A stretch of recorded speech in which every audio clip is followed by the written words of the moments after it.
Everyone, મારું નામ કેશવી સંતોકી છે અને આજે હું comparison of all types of am વિશે મારા વ્યૂઝ શેર કરીશ. તો એમ્પ્લિટ્યુડ મોડ્યુલેશનમાં આપણે શું કરીએ છીએ તો કે હાઈ ફ્રીક્વન્સી કરિયર સિગ્નલની એમ્પ્લિટ્યુડ જેમ કે મેસેજ સિગ્નલ પ્રમાણે આપણે એને ચેન્જ કરીએ છીએ. મેસેજ સિગ્નલમાં ઇન્ફોર્મેશન હોય છે જેમ કે વોઇસ પણ હોય, મે બી મ્યુઝિક, અને કરિયર સિગ્નલ એને લોંગ ડિસ્ટન્સ સુધી ટ્રાન્સમિટ કરવામાં હેલ્પ કરે છે. એટલે એએમ એક analogue to analogue modulation technique છે અને કોમ્યુનિકેશનની સૌથી જૂની અને ઇમ્પોર્ટન્ટ મેથડમાંથી એક એએમ છે.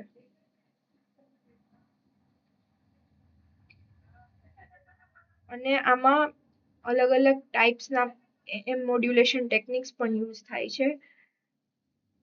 Mainly A power usage and bandwidth improve કરવા માટે હોય છે, which is standard AM, that is conventional AM, DSBSC, that is double sideband suppressed carrier, SSB, single sideband, and VSB, that is vestigial sideband.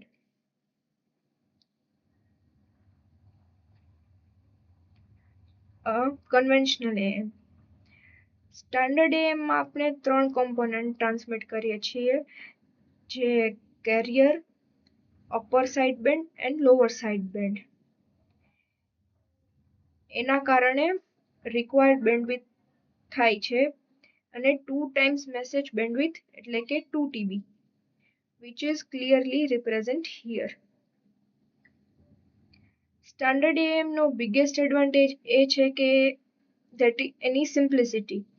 Transmitter અને receiver બંને simple હોય છે, એટલે કે એએમ રેડિયો બ્રોડકાસ્ટિંગમાં વાઇડલી એ યુઝ થઈ શકે છે.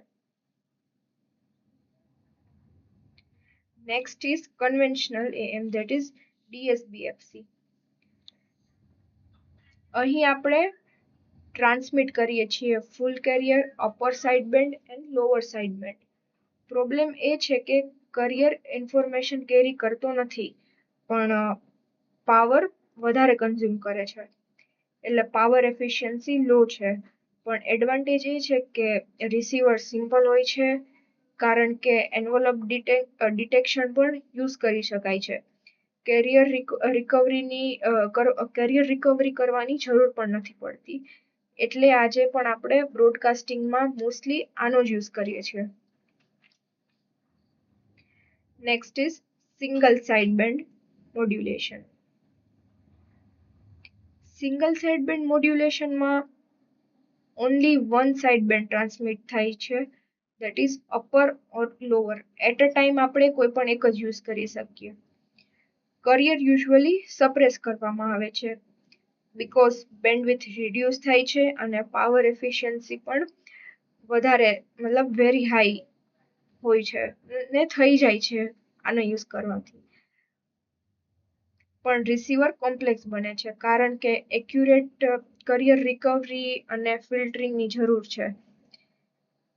જ્યાં બેન્ડવિડ્થ અને પાવર સેવિંગ ખૂબ ઇમ્પોર્ટન્ટ હોય, જેમ કે લોંગ ડિસ્ટન્સ કોમ્યુનિકેશન, ત્યાં મોસ્ટલી આપણે SSB નો યુઝ કરીએ છીએ.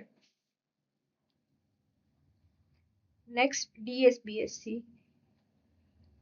આ મેથડમાં અપર સાઇડ બેન્ડ ટ્રાન્સમિટ થાય છે, લોઅર સાઇડ બેન્ડ ટ્રાન્સમિટ પણ થાય છે અને કરિયર કમ્પ્લીટલી સપ્રેસ થઈ જાય છે. કરિયર રિમૂવ થવાથી પાવર એફિશિયન્સી સ્ટાન્ડર્ડ એમ કરતા બેટર થઈ જાય છે, પણ રિસીવર એન્વલપ ડિટેક્શન યુઝ કરી શકાતો નથી. રિસીવરને સિન્ક્રોનિયસ ડિટેક્શન જોઈએ છે, એટલે કે રિસીવર કોમ્પ્લેક્સ બને છે. બેન્ડવિડ્થ રિક્વાયરમેન્ટ હજી પણ આમાં 2B જ છે. DSBSC ત્યાં યુઝ થાય છે જ્યાં પાવર એફિશિયન્સી સિમ્પ્લિસિટી કરતા વધારે ઇમ્પોર્ટન્ટ હોય છે. વેસ્ટિજિયલ સાઇડબેન્ડ. વન કમ્પ્લીટ સાઇડબેન્ડ ટ્રાન્સમિટ થાય છે અને બીજું સાઇડબેન્ડનું સ્મોલ પાર્ટ પણ ટ્રાન્સમિટ થાય છે. આ એવું કરે છે કારણ કે ક્યારેક એક સાઇડબેન્ડ કમ્પ્લીટલી રિમૂવ કરવું ડિફિકલ્ટ હોય છે, તો VSB બેન્ડવિડ્થ એફિશિયન્સી અને રિસીવર સિમ્પ્લિસિટી વચ્ચે બેલેન્સ આપે છે. અહીંયા બેન્ડવિડ્થ બી કરતાં થોડું વધારે પણ 2B કરતાં થોડું ઓછું હોય છે. VSB means vestigial sideband mainly television video ટ્રાન્સમિશનમાં યુઝ થાય છે.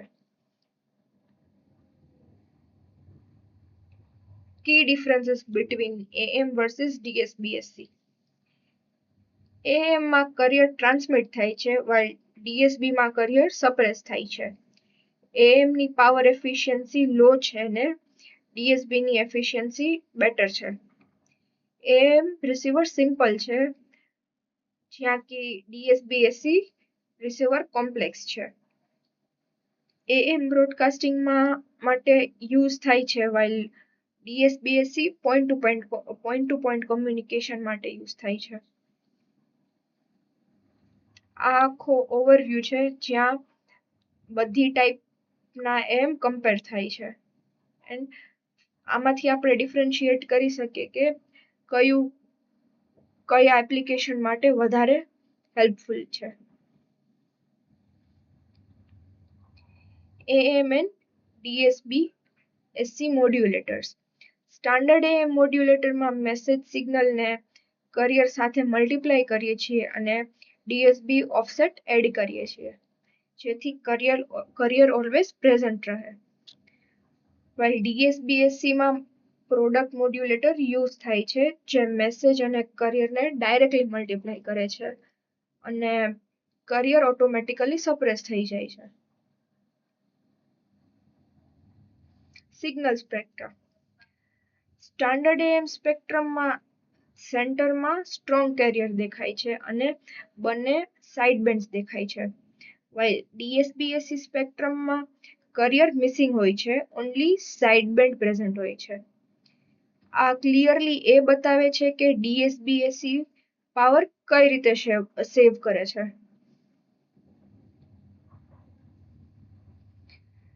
સો this is the conclusion part. A prove કરવા માંગે છે કે કઈ AM ટેકનિક વધારે બેટર છે. આપણે જો સિમ્પ્લિસિટી ઇમ્પોર્ટન્ટ હોય તો conventional AM is more important. So આપણે એ ટેકનિકનો યુઝ કરવો જોઈએ. પાવર સેવિંગ ઇમ્પોર્ટન્ટ હોય તો DSBSC. બેન્ડવિડ્થ એન્ડ પાવર બંને સેવ કરવો હોય તો SSB and signal wide band હોય તો VSB. સો ચોઈસ આપણા ઉપર છે કે આપણા માટે કઈ ટેકનિક વધારે યુઝફુલ છે.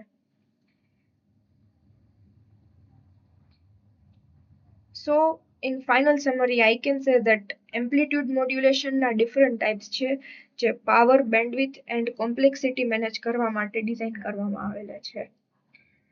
So for more reference you can also refer from the reference book for Ozone.